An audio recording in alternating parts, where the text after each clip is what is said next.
Himanta Biswa Sarma no right to speak about 6 schedule area. SRT is very wrong decision with the television to speak about. তেওঁ গম নাপায় যে 6 schedule অঞ্চল আৰু লগতে tribal block bell area ইয়াত এট্ৰচিটি tribal act আছে 1989 already এখন বিলখন পাছ কৰি দিছে লগতে ইয়াত সেকশন নাম্বাৰ 13 আছে অলৰেডি যদি ট্ৰাইবেলত কোনোবাসী এটিটিউড আৰু জনে তলে যদি মানে ট্ৰাইবেলৰ এগেইনষ্ট কথা ক'বলৈ বিচাৰে তেতিয়াহ'লে আমি তাৰ মাজত আইনৰ ব্যৱস্থা কৰিব লাগিব কাৰণ দুৰ্ভাগ্যজনক যেহেতু আমাৰ চিমিষ্টাৰ মুখ্যমন্ত্ৰী তেলৰ ডাঙৰীয়া যে এবাৰ নহয় দুবাৰ নহয় কাৰণ কিছুমান লাষ্ট ইয়াৰত যেতিয়া তেওঁ কোকৰাঝাৰ ক্ষেত্ৰত নিৰ্বাচনত মানে প্ৰচাৰ কৰিছিলে তেওঁ কৈছে মানে মানুহ মিছলিড কৰিছে ট্ৰাইবেল এট্ৰচিটি এক্টটো তেওঁ জানি বুজি এইটো আইনটো উলংঘ কৰিছে তেওঁৰ কাৰণে আমি ইয়াত এবাৰ নহয় দুবাৰ নহয় তিনিবাৰ হৈ গ'ল আৰু এইটো লৈ পেলাই কাৰণ এই সময়তো কৈছে তেওঁ মানে BTC চিফ মই আৰু অৰ্থাৎ আৰু চিফ মিনিষ্টাৰ মই হয় গতিকে তেওঁ ভালকৈ বুজি পাওক নহ'লে আমি আইনৰ ব্যৱস্থা কৰিবলৈ সুপ্ৰিম কোৰ্টত যাবলৈ আমি বাধ্য হ'ম इन्ट्र' भिडिअ'आव जायखौ नुदों बियो सासे यांस्टार यां दैदेनगिरि बिथाङा रन्जय कुमार ब्रह्म नो डाउट राजनितिक मोनसे रिजनेल गोदान पार्टिनि बिथाङा दैदेनगिरि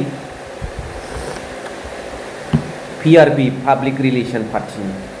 नाथाय बिथाङा CM खौबो चेलेन्ज खालामनो गिया सासे गोख्रों नेता आरो बावैसो दिलीप शइकिया बिथाङा जे जोंनि ट्राइबेलफोरनि आरो 6 शिड्युल प्रभिजनखौ लानानै जेबादि मुगैथाव खोथा बुंदों बेनि एगेन्स्टआवबो बिथाङा मैयानि समाव रिलि खालामखांबाय आरो गोबां खोथा बुंबाय आरो दिलीप शइकिया बिथांखौबो चेलेन्ज होबाय बिथां रन्जय कुमार ब्रह्मआ जे बिथाङा गोनांथि जायोब्ला आरो जुदि लुबैयोब्ला दिलीप शइकिया बिथांजों डिबेट खालामनो जेब्लाबो प्रस्तुत बेखौ बिथाङा फोरमायबाय दा खोथाया जाहैबाय एसे सिगां समनि माखासे BJPनि केरेक्टारिस्टिक्सखौबो जों हाननांगौ जानानै फैयो जे थांनाय माखासे समाव जायफोर इलेक्शन जालांदोंमोन बेवहाय क'क्राझाराव फैनानै हेमन्त बिश्व शर्मा मानगोनां CM बिथाङा इलेक्शन फोसावदिं मेलावहाय निर्वाचन प्रचार मेलत आहि मा होनदों BTRनि CM आबो आंनो दिसपुरनि CM आबो आंनो होननानै दा बेखौ लानानै मानगोनां रन्जय कुमार बिथाङा गोख्रों रावजों CM बिथांखौ सोंखारिदों जे बिथाङा 6 शिड्युलनि माखासे नेमखान्थिखौ सिफायनाय जादों ट्राइबेल बेल्ट एन्ड ब्लकनि माखासे रुलखौ सिफायनाय जादों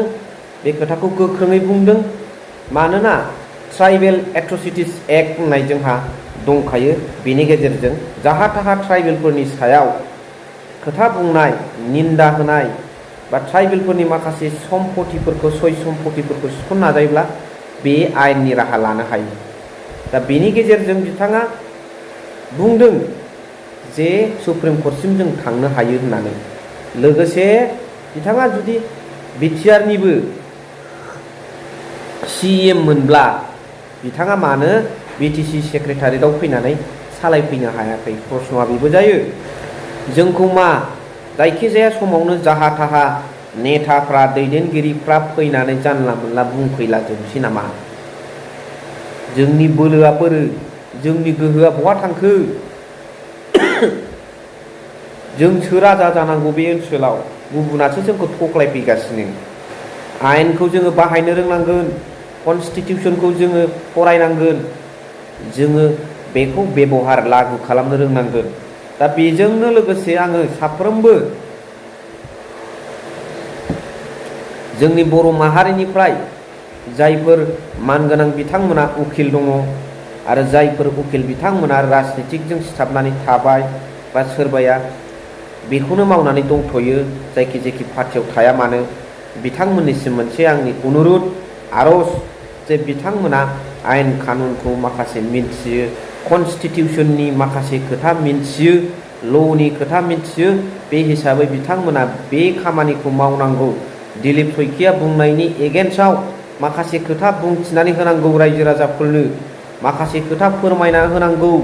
देरफुनाय फैबाय थानाय लाइमोनफोरनो माखासे खोथाखौ फोरमायनांगौ आरो दिलीप शइकिया बादि सुबुंनि एगेन्स्टआव जेसेबांनाखि जोंनि बर'नि उकिलफोर दङ बिथांमोना साफा साफा खोथा बुंनांगौ। दिलीप शइकिया बिथांनि एगेन्स्टआव खोथा बुंथारनांगोन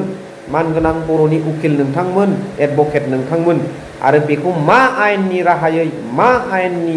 दारै निमाहा बिहोनो हायो बा केस होनो हायो बेखौ जोङो नोंथांमोननिफ्रायनो आसा खालामबाय। बे खोथाखौ नोंथांमोननिफ्रायनो खुगानिफ्रायनो जोङो आसा खालामबाय। बेखौ नोंथांमोना फोरमायना होदो मानगोनां जोंनि बर'नि एडभकेट नोंथांमोन। आं गोजोननाय मोन्दों फ्राय दैदेनगिरि बिथांमोन दिलीप शइकिया बिथांनि एगेन्स्टआव खोथा बुंबाय आरो बियो मोनसे सरल भाषा नङा बेखौ जों बुजिबाय जे बिथांमोननि गोसोआव दंखायोमोन ट्राइबेलफोरखौ फोजोबनाय सानफा एफा गाख्रेबलांनाया। दा दिनै खुगायाव दिलीप शइकियानि गेजेरजों फुथिबाय, फुथिनायखायसो जों मिथिबाय, नङामोनब्ला बिथांमोना गावसिनि पलिसिनि गेजेरजों जोंखौ सानफा एफा ख्रेब ख्रेब गाख्रेबलांजोबनायनि पलिसिखौनो लागासिनोखामोन। दा फ्राय बुंदों यांस्टार माखासे नेता बा सोद्रोम माखासे पलाइट सुबुंफ्राबो बुंदों साफ्रोमनिसिमबो साबायखर। लोगोसे मानगोनां PRPनि दैदेनगिरि आफादगिरि रन्जय कुमार ब्रह्म बिथाङाबो स्ट्रं भाबै